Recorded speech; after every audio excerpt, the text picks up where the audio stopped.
Hey there, Dan Martell here, serial entrepreneur, investor, and creator of SaaS Academy. In this video, I'm going to teach you the 5 ways to successfully onboard new hires so that you can get the most out of them because you already spent the money. They start with you on day one.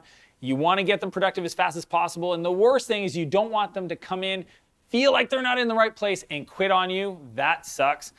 Be sure to stay at the end where I'm going to tell you how to get access to my business playbooks. These are the templates that you can use to actually systematize the processes I'm going to go through in this video. Let's get it started.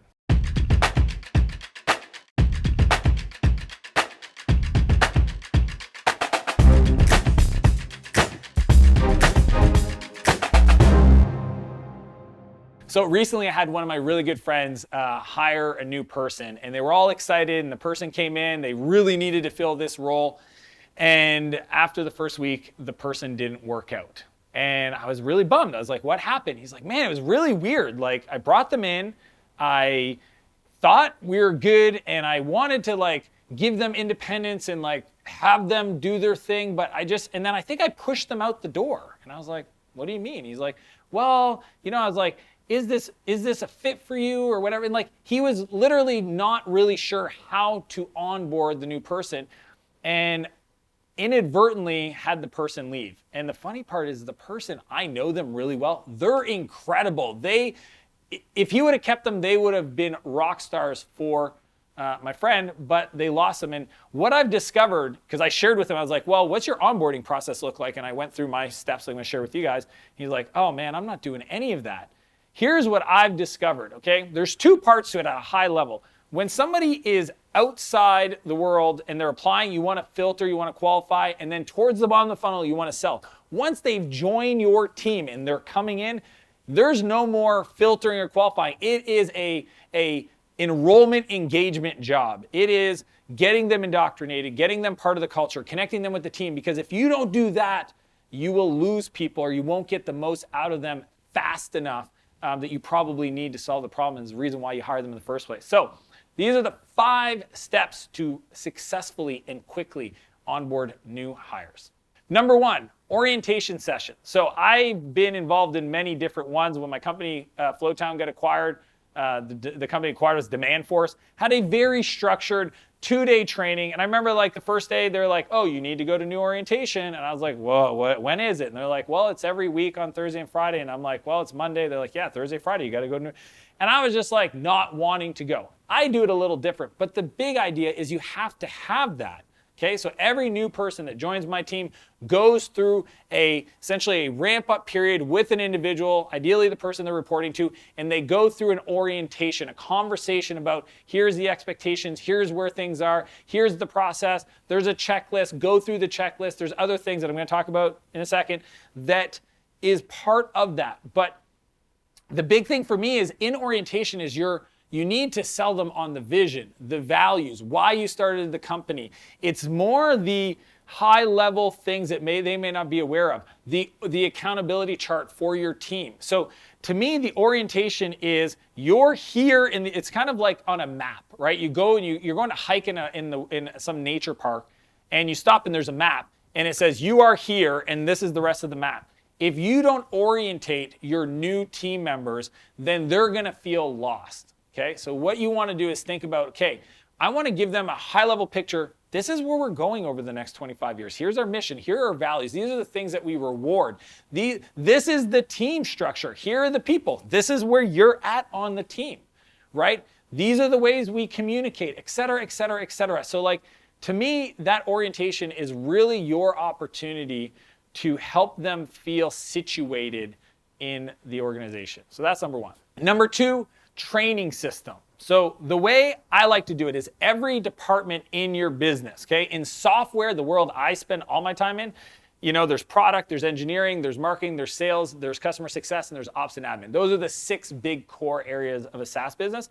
And each one of them should have what I call a program document, okay? So sometimes you'll hear me use the word business playbook, which I'm going to tell you how to get a copy at the end. But the program document is one place where all of the information somebody new joining that team would be able to go to learn about that role, learn about the history, see any additional training, understand the playbooks, understand the process, the systems, the best practices, the FAQ. It's all in one spot. Because the cool part is you can hire somebody, give them that, say, open up every link in this document and just consume it. And if that takes you 3 days, great. But at the end of that, they'll have the social awareness for that area of the business on a level that they otherwise wouldn't, trying to learn these things through osmosis, which is what most of you are doing with new hires. You're dropping them in the deep end and you're saying swim. And if you're lucky, the person figures it out. And if you're not, they get overwhelmed and they bounce in 6 months because they don't feel like they're in the right place. So you want to have a training system for new hires specifically to that role. Number 3, 90-day goals. I think it's really important for somebody new to have a clear vision and picture of what success looks like in the next 3 months. 90 days, from my experience, and my buddy Todd Herman has an incredible program called the 90-Day Year. His argument, and I believe it, that's why we do all of our sprints and our plans in 90-day sequence, is that truly humans can't accurately predict past 3 months. So what you want to do is help your new hire set a vision for their role and the specific goals that you would love for them to achieve so that they can feel like they're winning, okay? People join companies and will stay because they feel like they're succeeding, they're being challenged, and they're being supported. And if you don't take the time to do that, they're going to go, right? Or they're not going to be as productive as you need them because they don't have a clear direction. So 90-day goals need to be set in the upfront. Number 4, assign a buddy. Okay, now maybe your company's 12 people and you don't have the need for a buddy because they have a direct report and technically that person will be their buddy. But what I like to do, especially at scale, okay, if all of a sudden you have 100 people in your organization, is I want to assign somebody a buddy that would be maybe a similar role in another department or a peer in their team or whatever it is, but not typically their direct report, because you want somebody that can invest the time on the softer side of things. So if somebody joins, I just want you to know that the question they're asking themselves is, am I in the right place? Because here's what's crazy. If they applied for your job and you hired them, they probably had other people that they were already talking to. And if something doesn't feel good in your team, they're going to bounce and they're going to go join one of those other companies. And that's just the truth. And what I've discovered, and this is some data that backs this, is that if somebody doesn't make a new friend within the first 2 weeks of joining a company, they have like an 80% chance. I'm making up that stat, I don't know. But it's a high probability that in 6 months, they're going to not be with the organization. So what I like to do is say, hey, Jane, it is your responsibility to be the buddy for Mark. He just joined. Can you please be his buddy? And have some clear understanding of what that means. It might mean that you take them out for lunch once a week. It might mean that you try to incorporate them in some kind of employee outings. Maybe it's you send them an email, check in with them every other day. I don't know what it is, but you need to define the buddy system and assign it to them because that will help them stay and be more productive. Number 5, schedule one-on-ones. So one of the most important things that I think out of all of this is that you create a heartbeat, a sequence, a cadence where you're connecting with the new person and just checking in. And in the early days, it might be more frequent. Okay, even if they don't report to you directly, maybe you're the CEO and you just hired somebody to work on the marketing team. I think it's important for you to know that person is just like maybe not feeling 100% and they just want to know they have direct line to you to support them. So what I like to do in the early days is I might call in on the first day and just say, hey, Jane, I know you started with us today. I just wanted to check and see how things are going. Or maybe after the first week, on Friday, hey, I know it's been your first week.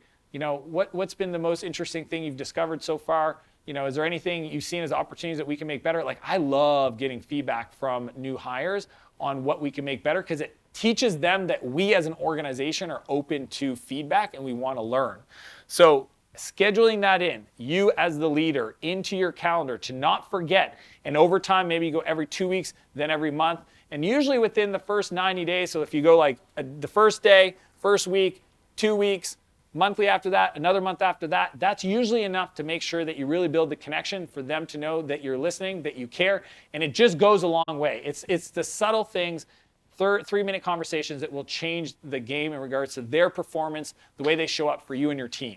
So quick recap on the 5 easy ways to successfully onboard new hires. Number 1, orientation session, so they know the vision that you have and where they sit on that map. Number 2, the training system to bring them up to speed quickly. 3, 90-day goals. Number 4, assign a buddy. And number 5, schedule your one-on-ones. As I mentioned at the beginning of this show, I want to share with you my business playbook templates. Essentially, if you're curious what the training system looks like, what the communication guideline looks like, the accountability chart, all those things are available in the business templates. Click the link below to get access for yourself. You can literally make a copy into your world and then edit them to make it really easy for you. But I want to get you going, so you can click the link, download your copy of my business playbooks to help you onboard new hires quickly.